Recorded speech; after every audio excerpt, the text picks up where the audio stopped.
Hi guys, I'm Kim and welcome back to my channel. Thank you so much for joining me here today.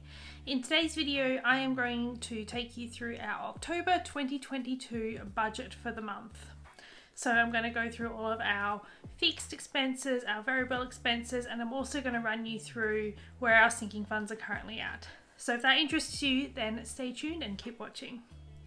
Alright, so just some basics to let you know a little bit about our budget and how it works. So my income is paid monthly and it does not change unless I get a pay rise, which last month I did and it slightly went up.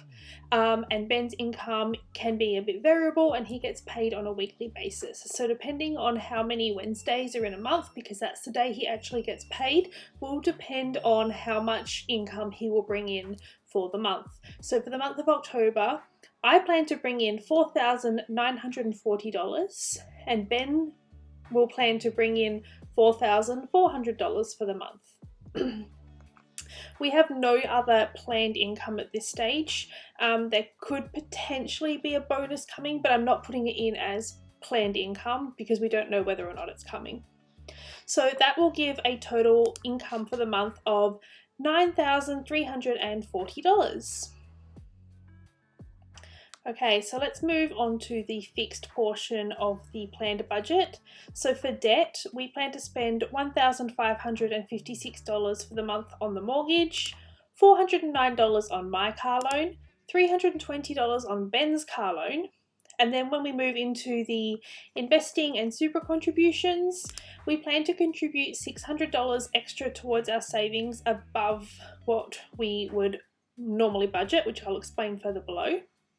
$40 extra towards my superannuation, $40 extra towards Ben's superannuation, $43.48 towards the workshares program, and $50 towards investing for the month. So for our utilities for the month, we plan to spend $80 on electricity, $100 on gas, $60 on water, $200 on council rates, $240 on our Foxtel and internet plans, $126.30 on my phone, and $68 on Ben's phone. So for our insurances and registrations for the month, we'll be spending $84 on our health insurance, $127.25 on our home and contents insurance, $56.75 on my car insurance, $70.74 on Ben's car insurance, $46.66 on my car registration, and $46.66 on Ben's car registration. Now for our subscriptions for the month, $17.99 towards Canva, $6.99 towards Amazon Prime, $14.99 to Apple iCloud, $4 to Catch of the Day, $11.99 to Google Play, $15.99 to Netflix, $11.99 to Spotify, $14 for Stan, and $15.95 for our Xbox subscription. So that is all of our fixed expenses. Now we're going to move into the variable portion for the month. So for fuel, I've budgeted $200 for the month. For groceries, I've budgeted $1,150. Dine out and takeout, I've budgeted $300. We'll see whether or not we actually stick to this because so far I have not met my goal yet. I don't want to raise it, I just want to try and stick to it, which I know it sounds silly because we keep massively overspending. But yeah, I figured if I set myself a lower goal, then maybe it will give me like more drive to actually do better with our poor spending when it comes to dining out and takeaway. $150 for entertainment, $60 for the garden, $90 for dog grooming, and $920 towards our splurge money. So if you are new here, the way that our splurge money works is that we take a total of 10% of our income and split it between the two of us, and that is our no questions asked, do whatever you want without having to have permission from the other person, and it just goes off into our bank accounts each time one of us gets paid. So for me monthly and for Ben weekly. So with having said all that, we plan to spend $7,348.73 this month, which will leave a total of $1,991.27 to go towards our sinking funds for the month. So let's move on to the sinking funds.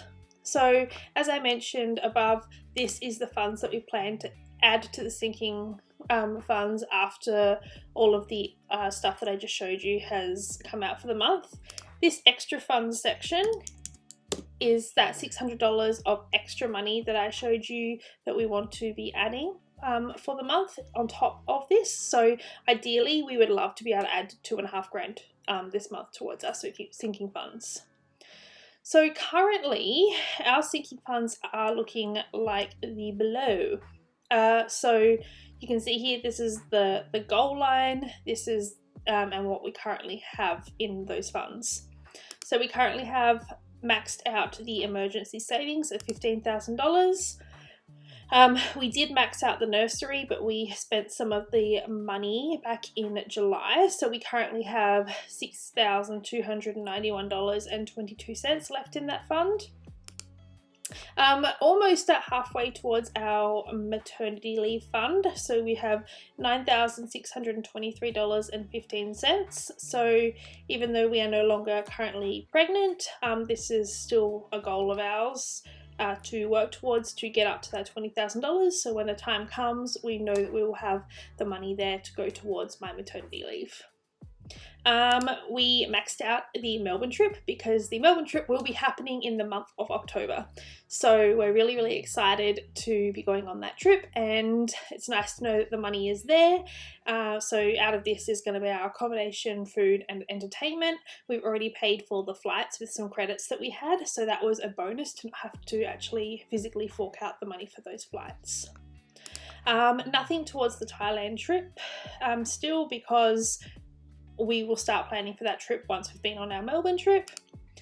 We currently have $323.16 in our miscellaneous fund, $538.62 in our medical fund, $333.58 in our gifts fund, $750 towards our Christmas fund, and $1.50 towards our car maintenance. So I'm probably going to start doing some Christmas shopping in the month of October, so this will start to drop, but I will continue to add to it.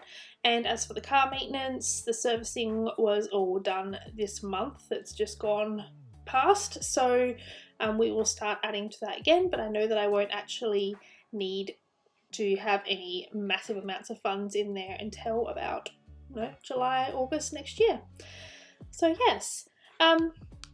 And then as per usual down the bottom here, I have my budget summary that once all of the above starts getting populated for the month, it will give me actual totals in dollars as well as a percentage breakdown of what exactly, where exactly all of our funds went.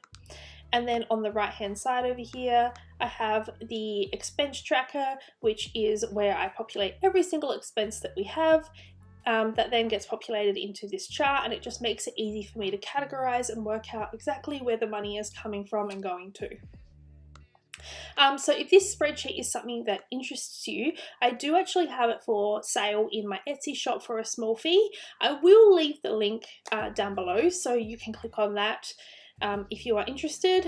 This spreadsheet itself comes pre-populated with formulas. It'll have a couple of tabs down the bottom that you can copy and paste for each month, so you can either plan a whole year in advance or you can just plan month at a time, and it also has a yearly budget plan. So yeah, if that's something that interests you, make sure you check that link out down below. Alright, and that was it for our October 2022 budget plan. Let's see whether or not we stick to it, or whether we go over or under any spaces. If you enjoy these kinds of videos, make sure you give it a thumbs up, and don't forget to hit that subscribe button down below and ring that little bell, so that way you'll get notified of my videos in the future.